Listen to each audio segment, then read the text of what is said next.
6절부터 15절 말씀입니다. 사사기 2장 6절부터 15절 말씀 한 절씩 교독하시고 마지막 절은 합독하도록 하겠습니다. 전에 여호수아가 백성을 보내매 이스라엘 자손이 각기 그들의 기업으로 가서 땅을 차지하였고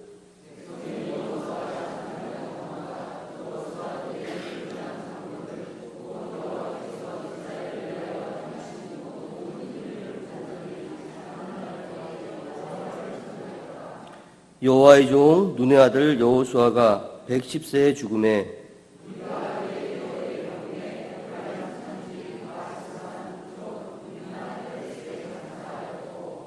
그 세대의 사람도 다 그 조상들에게로 돌아갔고 그 후에 일어난 다른 세대는 여호와를 알지 못하며 여호와께서 이스라엘을 위하여 행하신 일도 알지 못하였더라.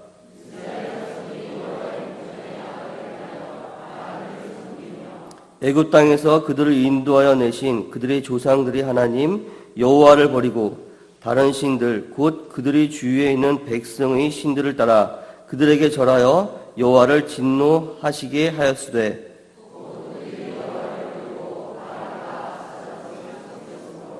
여호와께서 이스라엘에게 진노하사 노략하는 자의 손에 넘겨주사 그들이 노략을 당하게 하시며 또 주위에 있는 모든 대적의 손에 팔아 넘기심에 그들이 다시는 대적을 당하지 못하였으며 그들이 어디로 가든지 여호와의 손이 그들에게 재앙을 내리시리니 곧 여호와께서 말씀하신 것과 같고 여호와께서 그들에게 맹세하신 것과 같아서 그들이 괴로움이 심하였더라. 아멘. 할렐루야, 반갑습니다. 오늘 오후 말씀은 다음 세대를 살려라 라는 주제를 통해서 여러분들과 함께 은혜를 나누려고 합니다. 미국에는 시카고 대학이 있습니다. 이 시카고 대학은 록펠러라는 사람이 세운 대학인데요. 1890년도에 세웠습니다. 근데 1892년부터 1992년 동안 한 10년간은 삼류 대학으로 머물렀습니다. 근데 그 이후로부터 로버트 허친스라는 총장으로 오면서 그 대학이 굉장히 많이 바뀌었습니다. 왜냐하면은 이 로버트 허친스라는 총장이 어떤 방침을 내놓았냐면은 책을 100권을 읽지 않으면은 졸업을 안 시키는 겁니다. 그래서 이 학생들이 10권, 20권, 30권, 40권, 100권은 읽을 때마다 아이들을 감시했습니다. 그리고 어떻게 변화되나 봤습니다. 그리고 계속 그러한 방침을 해서 아이들에게 책을 읽혔습니다. 그 책은 고전과 위인전을 중심으로 해서 아이들에게 읽혔는데요. 이 시카고 대학이 나중에는 노벨상이 73명이나 나온 유명한 대학이 되었습니다. 그래서 지금은 노벨상을 제일 많이 받은 교수가 많이 있는 학교라고 합니다. 우리는 이것을 통해서 교육이 얼마나 중요한가를 알 수가 있는데요. 오늘 본문은 교육이 우리에게 얼마나 중요한가를 한 번 더 깨닫게 해주는 말씀입니다. 오늘 말씀은 이스라엘 역사상 가장 어둡고 혼란한 시대인 사사시대의 시작을 보여주는 장면입니다. 이스라엘 백성들은 출애굽 후에 광야 생활을 마치고 그 은혜 가운데 거하면서 가나안을 정복했습니다. 그리고 가나안에 정착을 하게 됐는데 그러면서 문제가 생긴 것입니다. 7절 말씀을 보면요. 백성이 여호수아가 사는 날 동안과 여호수아 뒤에 생존한 장로들 곧 여호와께서 이스라엘을 위하여 행하신 모든 큰 일을 본 자들이 사는 날 동안에 여호와를 섬겼더라 라고 했습니다. 이 7절 말씀처럼 하나님을 알고 하나님의 능력을 경험한 여호수아나 장로들은 하나님을 굉장히 잘 섬겼습니다. 하지만 이들이 죽은 후에 다음 세대들은 하나님을 저버렸습니다. 그리고 우상 숭배를 하고 타락해버리고 만 것입니다. 이 세대가 바뀌면서 하나님에 대한 신앙을 잃어버린 거죠. 하나님을 모른 채 세속화되어버리고 우상을 섬겼습니다. 10절 말씀을 다 한번 보겠습니다. 다 같이 합독하겠습니다. 10절 시작. 그 세대의 사람도 다 그 손 돌아갔고 그 후에 일어난 다른 세대는 여호와를 알지 못하며 여호와께서 이스라엘을 위하여 행하신 일도 알지 못하였더라. 아멘.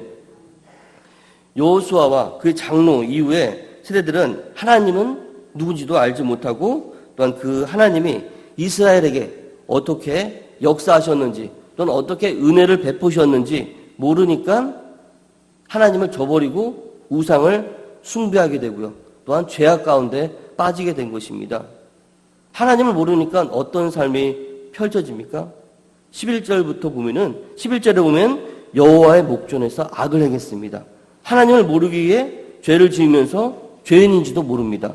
그리고 12절에 보면은 애굽 땅에서 인도하여 내신 열조의 하나님, 그 크신 하나님의 은혜를 버렸죠. 그러니까 하나님은 그 이전 세대를 이끌기 위해 불기둥과 구름 기둥으로 이스라엘 백성들을 이끄셨는데 이 다음 세대들은 그것을 몰랐습니다. 그래서 하나님을 모르는 그 세대들은 하나님을 버린 것입니다. 14절에 보면은 여호와 하나님께서 진노하시고 이들을 노력하는 자의 손에 붙이셨습니다. 그리고 15절에 여호와께서 재앙을 내리시고 그들에게 괴로움이 심하게 하셨습니다. 하나님을 저버린 다음 세대들은 너무나 심한 고통과 또한 괴로움 속에서 방황하며 살게 되었던 것입니다. 왜 이렇게 되었습니까? 이렇게 된 이유는 여러 가지가 있겠지만 후 세대들에게 하나님의 말씀을 제대로 교육하지 않았다는 것이 가장 큰 원인입니다. 자기들은 하나님의 은혜를 경험했습니다. 하나님의 은혜를 경험했지만 그 은혜를 경험한 것을 통해서 자기 자식들에게, 후 세대들에게 하나님을 제대로 교육하지 못했기 때문에 이런 일들이 일어났다는 것입니다. 그들은 가나안 땅에 들어온 이후에 대부분의 날들을 전쟁으로 보냈습니다. 영적인 긴장 가운데 살았습니다. 그때는 온전히 하나님만을 의지하며 하나님만을 섬기며 살았습니다.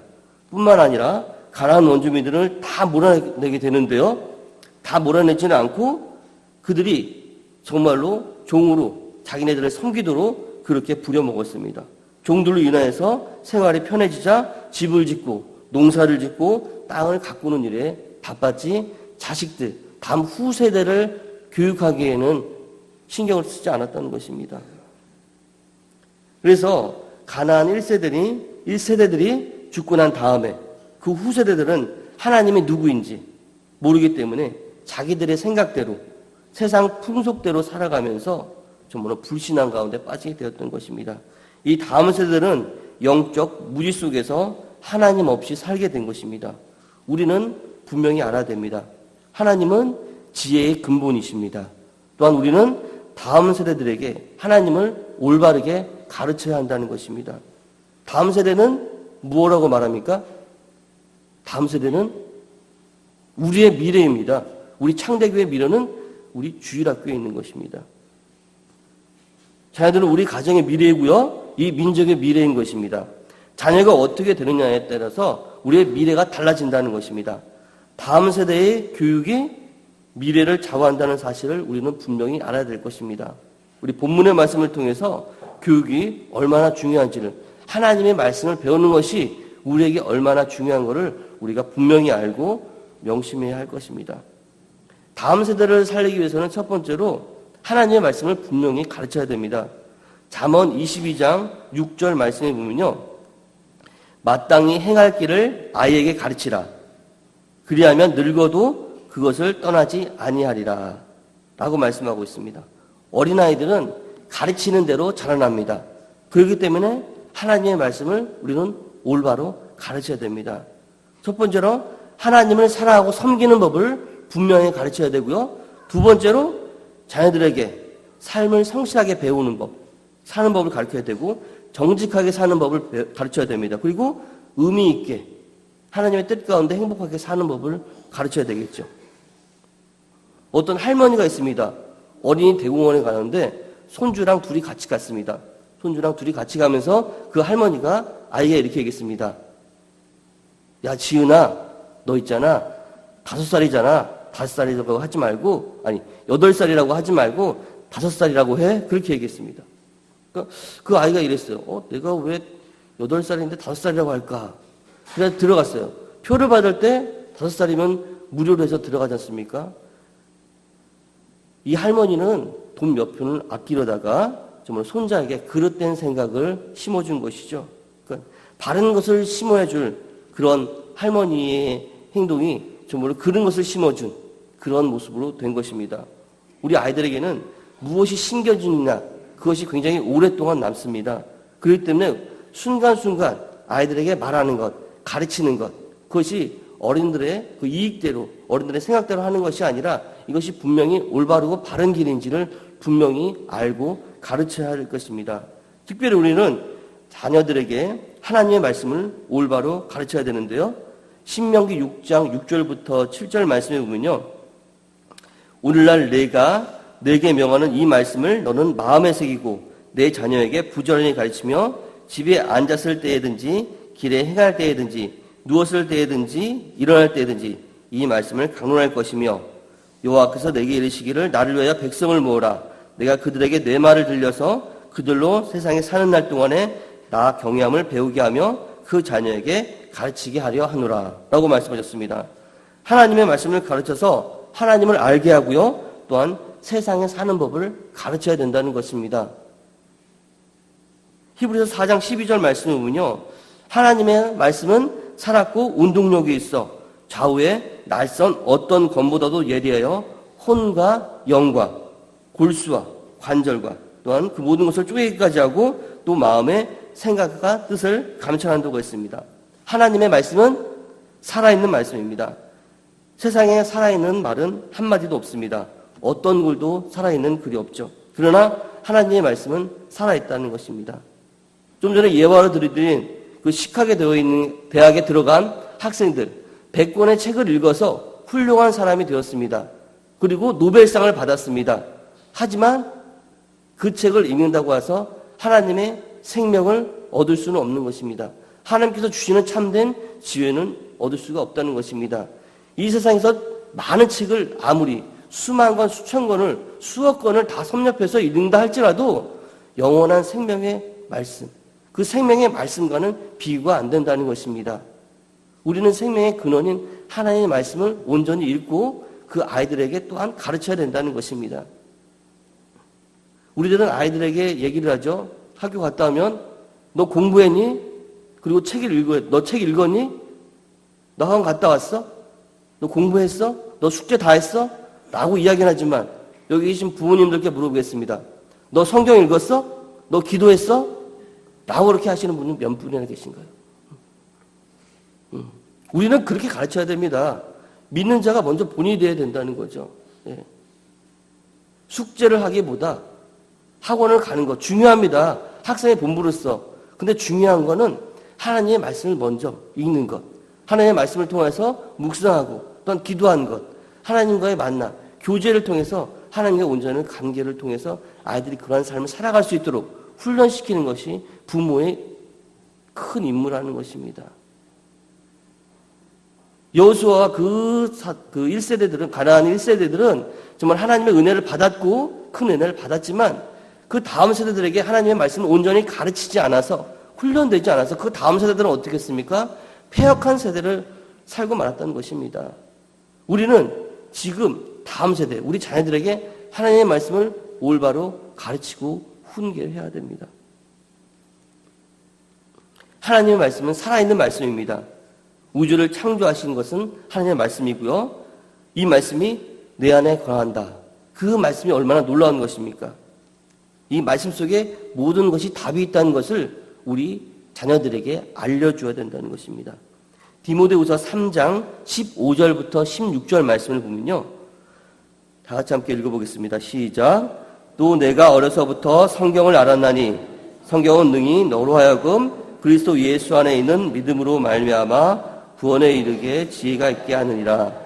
모든 성경은 하나님의 감동으로 된 것으로 교훈과 책망과 바르게 함과 의로 교육하기에 유익하니 이는 하나님의 사람으로 온전하게 하며 모든 선한 일을 행하기에 온전하게 하려 함이라. 아멘. 하나님의 말씀은 구원을 받게 합니다. 또한 하나님의 말씀은 우리를 온전하게 합니다. 또한 올바르게 하고 합당하게 하고 훌륭하게 합니다. 복된 삶, 주님 안에서 축복된 삶을 살게 만드는 것입니다. 여호와의 교훈은 정직하고요. 마음을 기쁘게 하고 우리의 마음을 인도하시는 것입니다. 물질로도 또한 세상의 어떤 것으로도 기쁨을 얻을 수 없지만은 하나님의 말씀을 통해서는 우리는 기쁨을 얻을 수가 있는 것입니다. 시편 19편 8절 말씀을 통해서는 이야기하고 있는데요. 여호와의 율법은 완전하여 영혼을 소생시키시며 여호와의 증거는 확실하여 우둔한 자를 지혜롭게 하며 여호와의 계명은 순결하여 눈을 밝게 하도다. 아멘. 오늘 많은 사람들이 이 길을 버리고 방황하고 있습니다. 그러나 하나님의 말씀은 이렇게 우리에게 눈을 열어주십니다. 길을 열어주십니다. 길을 잃고 방황하는 일은 없다는 것입니다. 왜? 하나님의 말씀을 우리는 날마다 묵상하기 때문입니다. 그 묵상하는 말씀, 알고 있는 그 말씀을 우리 아이들에게도 올바로 가르쳐야 된다는 것입니다.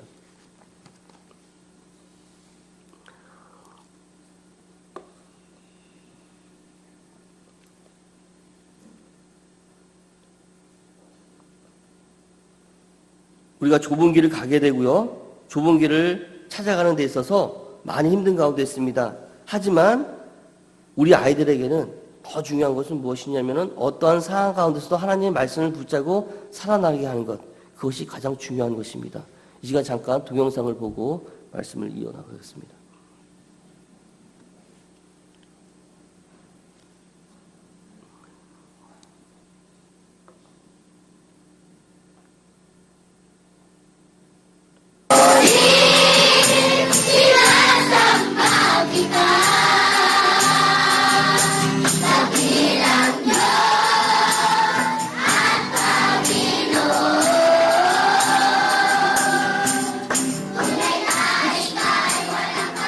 온 마음으로 찬양하며 눈물로 기도하는 불로의 아이들.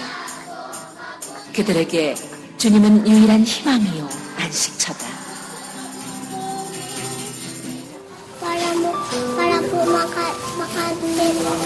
Marinig ng salita ng Diyos. Ginayayap po si Mika na yung magkanta po kami kay God. Tapos yung nag-pray po kami ni Mika, inabot po kami ng gabi. Salit-salitan po kami, ang tagal po namin. Kaya po,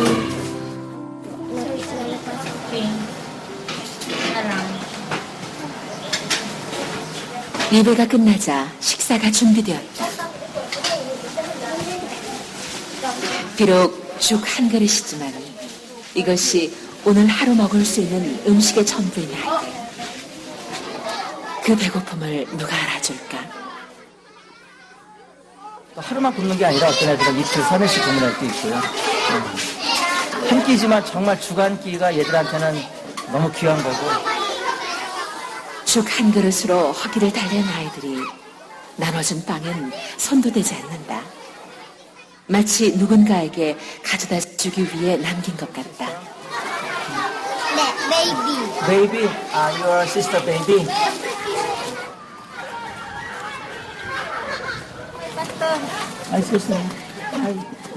주일 오후 김선 교사가 주빌레타의 집을 신방했다.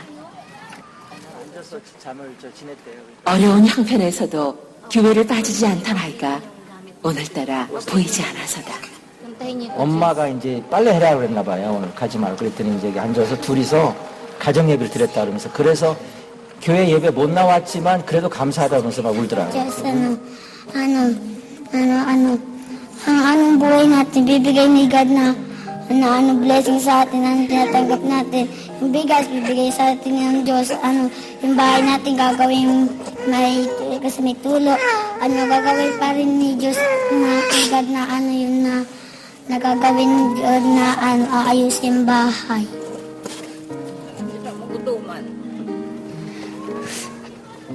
Kahit sabihin man ka na nakakahiya yung ginagawa ko, pero hindi ako nahiya doon kasi para sa mga anak ko yun. Hindi ako makakain, basta yung mga anak ko makakain.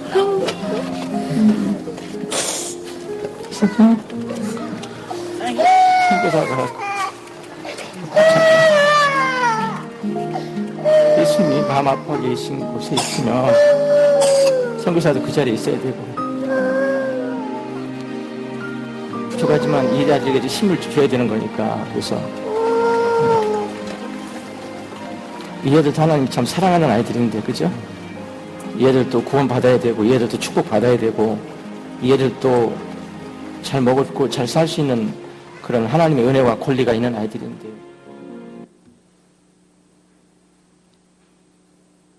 저기 보여드린 동영상은 그 필리핀의 그 마닐라 지역에 있는 플로 지역에 있는 그 아이들인데요.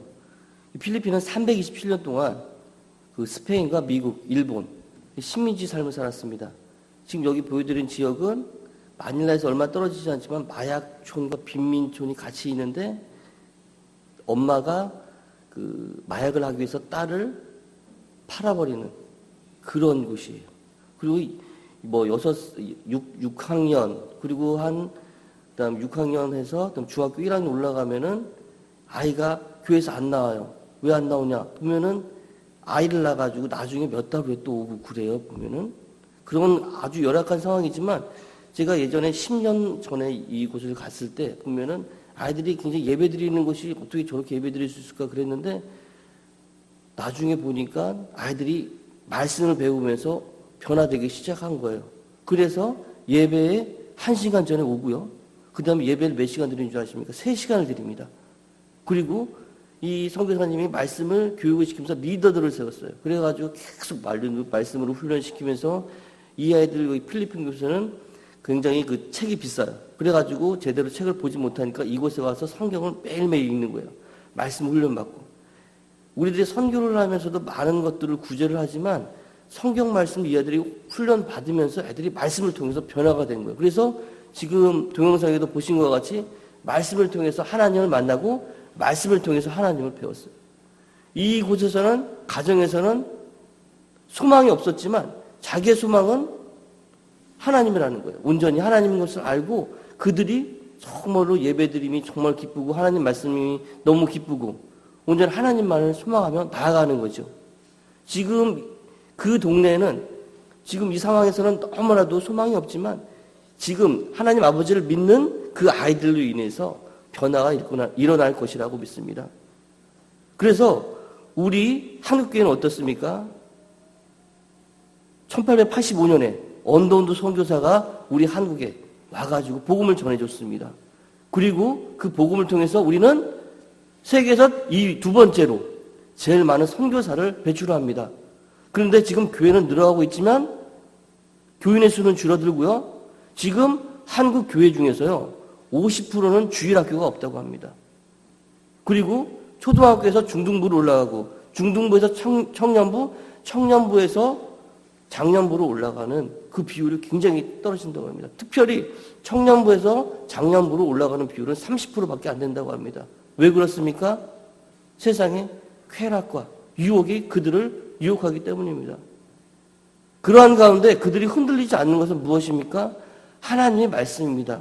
그들이 하나님의 말씀으로 온전히 양육되었다고 한다면은 그들이 흔들림 없이 하나님만을 바라보며 나아갈 수 있을 것입니다. 그런데 하나님의 말씀으로 온전히 붙들림 바 되지 않았기 때문에 세상으로 빠지게 되고 유혹으로 흔들리고 넘어지게 되는 거죠. 하나님을 체험하도록 해야 합니다. 하나님을 체험하도록 해야 된다는 것은 인격적으로 하나님을 만나도록 해야 한다는 것과 같습니다. 많은 젊은이들이 술과 쾌락에 찌들어가고 있는데요. 그렇게 방하고 있는 이유는 너무나 쉽게 자신을 포기하고 하나밖에 없는 생명을 끊으려고 하는 것. 그것은 하나님을 인격적으로 모르고 체험하지 못했기 때문입니다. 여호수아가 생전하고 여호와께서 이스라엘을 위하여 행하신 모든 큰 일을 보는 자들은 산날 동안에 여호와를 섬겼습니다. 전쟁을 알던 기성세대들은 하나님께서 행하시는 일들을 너무 많이 체험했습니다. 한마디로 말하면 그들의 신앙은 체험적인 신앙이었습니다. 인격적으로 하나님을 알았습니다. 그래서 힘들고 어려울 때에도 여호와를 섬기며 살았습니다. 하지만 전쟁을 알지 못했던 신세대들은 하나님을 만난 적이 없습니다. 하나님의 말씀을 온전히 배우지도 않았습니다. 그래서 그들은 쉽게 여호와를 버리고 우상을 섬기고 타락하게 된 것입니다. 그러므로 부모된 우리들은 이 땅의 자녀들이 살아계신 하나님을 온전히 말씀으로 인격적으로 체험할 수 있도록 우리가 가르쳐야 된다는 것입니다. 대한민국이 이렇게 잘 살게 된 것이 하나님의 은혜인 것을 또한 알게 해야 되고요. 수많은 부모님들이 또는 우리의 믿음의 선진들이 대한민국을 위해서 눈물로 기도했던 것, 그것도 아이들에게 가르쳐야 된다는 것입니다.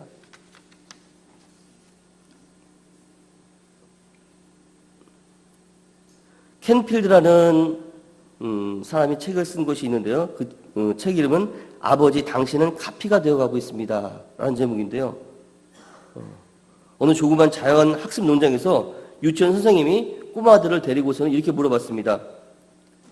여러분, 고구마는 언제 캐죠? 고구마는 언제 캡니까? 그 어떤 아이가 들었습니다. 예, 가을에 서리가 내릴 때 캡니다. 맞았어요. 그러면 고추는 언제 따나요? 고추는 언제 따죠? 어떤 애가 들었습니다. 저요, 빨갛게 물 들었을 때 따요. 아우, 참 잘했어요. 그럼 땅콩은 언제 캐나요? 물어봤어요. 그랬더니 애들이 조용한 거예요. 근데 맨 뒤에서 어떤 아이가 저요! 그랬어요. 주인이 없을 때 땁니다. 그랬어요. 주인이 없을 때. 그 아이의 아버지는 감옥에 들어가 있었습니다. 이 아이의 아버지가 아무도 없을 때 훔치는 것을 그 아이가 봤기 때문에 그런 대답이 자연스럽게 나오는 것입니다. 아버지는 가장의 구심점입니다. 그렇기 때문에 아버지가 어떠한 사람인가에 따라서 그 자녀들의 인생관이 달라진다고 합니다. 아버지는 모델입니다. 부모의 삶은 자녀들에게 지대한 영향을 끼치고 있습니다. 그대로 복사되고 있습니다. 그러니까 부모된 여러분들이 집에서 성경 말씀 보는 모습, 기도하는 모습, 그것을 많이 보여줄 때, 나도 엄마를 따라, 나도 아빠를 따라서 성경 말씀을 많이 읽어야지, 기도를 해야지 라는 마음을 갖지. 딱 들어갔는데 엄마가 누워서 TV를 계속 보고 뭐라고 잔소리만 하고 계속 그러면은 어떻겠습니까? 성경 말씀 본다는 생각이 전혀 안 듭니다. 그렇기 때문에 우리 부모님들은 아이들에게 먼저 본을 보여야 된다는 거예요. 특별히 어린아이를 가지신 분들께서는. 그리고 특히 부모님들은 자녀들 앞에서 돈하지 말아야 된다는 것입니다. 그러면 이러한 소리를 머리에 박힌 자녀들은 나가서 돈이 되는 일이라면은 무슨 일이라도 져줄 수 있다는 거예요. 제가 예전에 어려웠을 때 아내랑 돈에 대한 얘기를 많이 했는데 우리 아이가 갑자기 아빠 무슨 일을 하면 돈을 많이 벌을까요? 알바를 하면 뭐를 많이 하면 돈을 많이 벌을까요? 막 물어보는 거예요. 야, 공부나 열심히 해. 그래서 제가 되돌아봤습니다. 내가 우리 아이한테 너무 돈 아내랑 얘기를 해가지고 이런 이야기가 나왔나 생각이 들었나 라는 생각도 들더라고요. 우리는 아이들 앞에 말도 조심해야 되고 행동도 조심해야 됩니다. 우리가 너무나 공부도 강요하는 것도 좋지만 중요한 것은 하나님의 말씀으로 올바로 가르치는 그것이 가장 중요합니다. 말씀 맺겠습니다. 현재 우리 한국교회는 주일학교가 없는 교회들이 늘어나고 있습니다. 우리 창대교회도 지금 주일학교에 더욱더 힘을 써 교육해야 될 것입니다. 주일학교 학생들이 급격히 감소하고 있는데 이것을 내놓으라 하고 우리가 그것을 방관한 채 한다면은 우리 한국교회가, 우리 창대교회가 앞으로 다음 세대를 이끌어갈 주역들이 어떻게 될지, 또 우리 창대교회가 미래에 어떻게 될지 우리는 모릅니다. 그렇기 때문에 우리는 아이들을 위해서 더욱더 힘써 기도해야 될 것입니다. 그리고 주일학교에서는 특별히 말씀을 교육하는데 힘써 가르쳐야 될 것입니다. 오늘 거액을 들여서 교회당을 건축하고 교육관을 짓고 수양관을 짓고 교회에 묘지를 구해놓고 주일학교 학생들이 줄어들거나 없어진다면 그 교회의 미래는 의심할 여지가 없다는 것입니다. 우리는 오늘 본문 말씀을 통해서 다음 세대를 잘 교육하지 못하면, 훈련시키지 못하면 우리 교회의 미래는 힘들다는 것을 우리는 분명히 알아야 될 것입니다. 우리가 지금 해야 할 것은 다음 세대를 살려야 한다는 것입니다. 분명히 명심하십시오. 다음 세대를 살리기 위해서는 하나님의 말씀으로 가르쳐야 되고요. 하나님의 말씀으로 훈련시켜야 되고, 또한 부모님들은 가정에서 본이 되는 행동을 통해서 아이들에게 가르쳐야 된다는 것입니다. 우리가 저출산으로 인해서 인구가 감소하고 또한 믿는 자들이 줄어든다 할지라도 우리가 온전히 하나님의 말씀으로 다음 세대를 이끌어 간다면 하나님의 교회는 올바로 설 것입니다. 사랑하는 창대교회 성도 여러분, 다음 세대를 위해서 이 시간 특별히 기도해 주시기 바랍니다. 가정에서는 부모님들이 말씀으로 잘 양육해 주시기 바랍니다. 그러므로 우리 창대교회의 다음 세대가 살아나서 더 부흥하여서 하나님의 기쁨이 되는 교회가 되기를 간절히 소망합니다. 시간들이 짧게 기도하겠습니다. 우리 다음 세대를 위해서 우리 주일학교 초등부와 또한 중고등부, 청년부 또 하나님의 말씀으로 잘 양육되고 하나님의 말씀을 통해서 인격적으로 하나님을 만나고 섬길 수 있는 우리 창조교회를 이끌어갈 수 있는 주역들이 될 수 있도록 주께서 인도해달라고 우리 짧게 기도하겠습니다.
이 시간